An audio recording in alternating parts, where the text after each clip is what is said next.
ওই রহিম, তুই আমার ঠিকাদারি থেকে তুই আমার লিভারে আনছিস। পাথর ভাঙাম তোর বিটি দিয়া।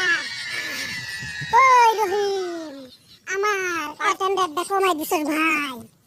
তুই আমার আন্ডার পিনে পয়রা যাবি গা।